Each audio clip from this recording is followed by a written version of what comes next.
విశాఖ ఉక్కు కర్మాగారానికి కేంద్ర ప్రభుత్వం తీపి కబురు చెప్పింది. కష్టాలలో కొట్టుమిట్టాడుతున్న స్టీల్ ప్లాంట్ కి 11,500 కోట్ల ప్యాకేజీ ప్రకటించిన ఎన్డీఏ ప్రభుత్వానికి కార్మికులు కృతజ్ఞతలు తెలుపుతున్నారు. ఈ మేరకు కార్మిక సంఘ నాయకులు మాట్లాడుతూ విశాఖ స్టీల్ ప్లాంట్ కి నిధులు కేటాయించిన కూటమి ప్రభుత్వానికి ధన్యవాదాలు తెలిపారు. తమకు కేటాయించిన నిధులతో స్టీల్ ప్లాంట్ ను లాభాల బాట పట్టించేందుకు తమ వంతు కృషి చేస్తామన్నారు. కాగా మీడియా వద్ద స్టీల్ ప్లాంట్ కార్మిక సంఘ నాయకులు భిన్నాభిప్రాయాలను వ్యక్తపరిచారు. నిన్న ఎన్డీఏ ప్రభుత్వం ప్రకటించిన ప్యాకేజీని స్వాగతిస్తా ఉన్నా. ఎందుకంటే విశాఖపట్నం స్టీల్ ప్లాంట్ చాలా కష్టాల్లో ఉంది. ఇప్పుడు కాపాడే 2000 టైంలో BIFRకి వెళ్ళిపోయిన స్టీల్ ప్లాంట్ ని అప్పుడుండి ఇదే ఎన్డీఏ ప్రభుత్వం కాపాడడం జరిగింది. ఇప్పుడు కూడా ఇదే ఎన్డీఏ ప్రభుత్వం కాపాడుతున్న నమ్మకంతోనే ఉన్నాం. దానికి భారీ ప్యాకేజ్ కూడా హర్షిస్తా ఉన్నాం. ఉక్కు ఉద్యోగం మరి నిర్వాసుడిగా ఇప్పటికైనా గత ప్రభుత్వం వైఎస్ఆర్సీపీ ప్రభుత్వం చేసిన తప్పుదే వల్ల గత 5 సంవత్సరాల్లో ఏనాడు కూడా ముఖ్యంగా రాష్ట్రంలో విజయనగరంలో ఉన్నటువంటి మైన్స్ని కూడా రెన్యూవల్ చేయకుండా ఇక్కడ ఉన్నటువంటి ఒక మంత్రి గారు మంత్రి హోదాలో ఉండి కూడా రాష్ట్రంలో మైన్స్ని ఎక్కడ కూడా రెన్యూవల్ చేయకుండా ఇవాళ ప్యాకేజ్ వస్తే ఆ ప్యాకేజ్ వద్దు, ప్యాకేజ్ బాగులేదు, దీన్ని ఎలాగైనా మూసేయాలని చెప్పి ఆలోచనలో కొంతమంది వైసీపీ నాయకులు ప్రచారం చేస్తా ఉన్నారు. ఉక్కు ఉద్యోగం చాలా మంచి ప్యాకేజ్ హర్షిస్తా ఉన్నాం. లాభాల్లో ప్రయాణించడానికి మా శక్తివతిగా పనిచేస్తాం. ఎందుకంటే ఎంతో మంది 2007 నుంచి 2019 వరకు జాయిన్ అయిన యువ కార్మికులు కానీ 2007 నుంచి 2019 వరకు జాయిన్ అయిన ఎగ్జిక్యూటివ్స్ కూడా దీని మీద పనిచేసి ఇది లాభాల బాటలో ప్రయాణించి లాభాల బాటలోకి తీసుకెళ్ళడానికి కూడా కృషి చేస్తాం. దానికి కానీ ఈ ప్యాకేజీ ప్రకటించినందుకు ఇక్కడ గాజువాక శాసనసభ్యులు రాష్ట్ర తెలుగుదేశం పార్టీ అధ్యక్షుడు పల్లా శ్రీనివాసరావు గారికి, ఎంపీ భరత్ గారికి, ముఖ్యంగా ఉప ముఖ్యమంత్రి పవన్ కళ్యాణ్ గారికి, మా రాష్ట్ర ముఖ్యమంత్రి చంద్రబాబు నాయుడు గారు కూడా ప్రత్యేక ధన్యవాదాలు తెలియజేస్తా ఉన్నాం ఉక్కు కార్మికులుగానే. అలాగే ఈ విశాఖపట్నం స్టీల్ ప్లాంట్ కూడా ఇంకొక ఆలోచన చేసి సేల్లో కూడా మధ్య చేస్తే దీని మీద పనిచేసే కార్మికులందరూ కూడా మంచి రోజులు వస్తాయని చెప్పి మీ ద్వారా తెలియజేస్తా ఉన్నాం. విశాఖ ఉక్కుని ప్రభుత్వ రంగంలో కొనసాగించాలని చెప్పి 4 సంవత్సరాలుగా ఇక్కడ పెద్ద ఎత్తున ఉక్కు కార్మిక సంఘాలు పెద్ద పోరాడుతున్నప్పటికీ ఇంతవరకు ఎటువంటి సహాయం కూడా రాలేదు. నిన్న కేబినెట్లో ఏదో ఒక 10,300 కోట్లు లేదా 11,000 కోట్లు ప్యాకేజ్ ఇస్తామనేది తెలిసింది. అది ఏ రూపంలో ఇస్తే ఇంతవరకు తెలియదు. కానీ ప్యాకేజీల వల్ల శాశ్వత పరిష్కారం కాదు. మేము 3 డిమాండ్లతోటి ఒక ఉద్యమం చేస్తున్నాం. ఒకటి, విశాఖపట్నం స్టీల్ ప్లాంట్ ఏదైతే నిర్ణయం తీసుకున్నారో క్యాబినెట్ నిర్ణయం, ఆ నిర్ణయం వెనక్కి తీసుకోండి, ప్రభుత్వంలో కొనసాగిస్తామని క్యాబినెట్ నిర్ణయం మీరు చేయాలి.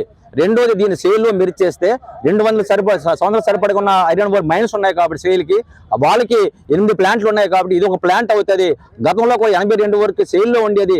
సేల్లో మీరు చేస్తే పూర్తి ఐరన్ ఓర్ మైన్స్ వస్తాయి కాబట్టి నెక్స్ట్ మంత్ నుంచే కోట్లాది రూపాయల లాభం వస్తుందని చెప్పి సేల్లో మీరు చేయమని అడుగుతున్నాం.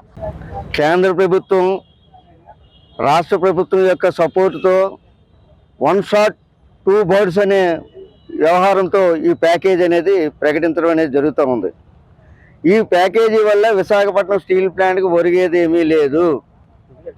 ఈ ప్యాకేజీ వల్ల విశాఖపట్నం స్టీల్ ప్లాంట్ ఒరిగేది ఎందుకు లేదని చెప్తున్నానంటే, ఈరోజు విశాఖపట్నం స్టీల్ ప్లాంట్ ఏదైతే ఎక్స్పాన్షన్ చేయడానికి 23,000 కోట్ల రూపాయల పైచీలకు అప్పులు చేసి ఎక్స్పాన్షన్ అనేది చేశారు.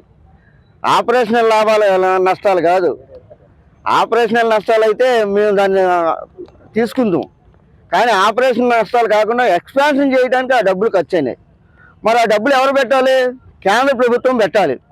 కేంద్ర ప్రభుత్వం ఈక్విటీగా మార్చాలి. అప్పులు ఇవ్వడం కాదు, అప్పుడు బ్యాంకుల నుండి అప్పులు ఇప్పించడం కాదు, ఈక్విటీగా మార్చాలి. మళ్ళీ అప్పులు ఇప్పిస్తే దానికి వడ్డీలు కట్టాలి. ఇప్పటికే సంవత్సరానికి 2,400 కోట్ల రూపాయలు వడ్డీలు కడతా ఉన్నాం. కాబట్టి ఈ ప్యాకేజీ వల్ల ఏమిటి ఉపయోగం? రెండవది, ఆ ప్యాకేజీలో కూడా ఎవరికి ఇస్తున్నారు? 1 షాట్కు 2 బర్డ్స్ అని చెప్పానే. అవుట్ స్టాండింగ్స్ దాదాపు 7,500 కోట్ల రూపాయలు ఉన్నాయి. ఎవరికి? వాళ్ళ యొక్క పెట్టుబడిదారులు కొంతమంది కంపెనీలు పెట్టారు కదా పెట్టుబడులు, వాళ్ళందరూ ఒత్తిడి తీసుకొస్తే ఆ ప్యాకేజీ నుండి ఆ డబ్బులకి ఇవ్వడానికి ఈ ప్యాకేజీ అనేది ప్రకటిస్తూ ఉన్నారు. అంతే తప్పితే ప్లాన్ అనేది బాగు చేయడానికి కాదు. ఆ ప్యాకేజీలో కూడా రా మెటీరియల్కి ఒక పైసా లేదు. ఏదో ఆ ప్యాకేజీ ఇచ్చింది కూడా వాళ్ళు చెప్పినట్టే విని చెయ్యాలి.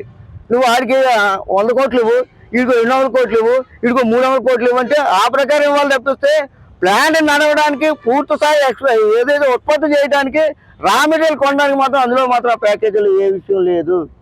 ఇప్పటికైనా సరే మీరు విశాఖపట్నం స్టీల్ ప్లాంట్ సెంటిమెంట్ ని కాపాడవలసిందిగా విశాఖపట్నం స్టీల్ ప్లాంట్ పరిరక్షణ పోరాట కమిటీ తరఫున మేము విజ్ఞప్తి చేస్తున్నాం.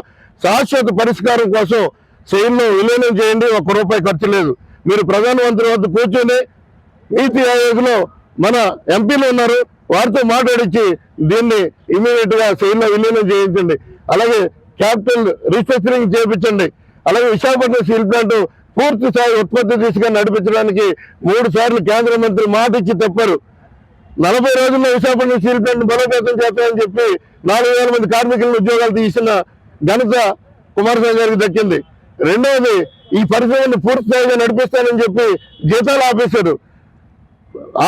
జనవరి 15వ తారీఖు కల్లా కార్మికుల వేతనాలు పూర్తి స్థాయిలో చెల్లిస్తామని చెప్పి అది కూడా కార్మికులకు ఇచ్చిన హామీని మీరు విస్మరించారు. కాబట్టి కేంద్ర మంత్రులు కానీ, రాష్ట్ర మంత్రులు కానీ, రాష్ట్ర ముఖ్యమంత్రులు కానీ ఇక్కడ నమ్మే పరిస్థితి లేదు. విశాఖపట్నం స్టీల్ ప్లాంట్ కి మీరు నిజంగా పణం పెట్టాలి, దీన్ని ప్రాణం పోయాలంటే సెయిల్లో విలీనం చేయండి. అది ఒక్కటే దీనికి శాశ్వత పరిష్కారం అవుతుందని చెప్పి మీ ద్వారా తెలియజేస్తూ రాష్ట్ర గౌరవ ముఖ్యమంత్రి ఇప్పటికైనా సరే స్పందించాలి. ఎవరికో ప్యాకేజీలు ఇచ్చి వాళ్ళు కాంట్రాక్టర్లకి వాళ్ళకి బిల్లులు చెల్లించి ఇక్కడ మరలా తెరలేపొద్దని చెప్పి మీ ద్వారా తెలియజేస్తున్నా.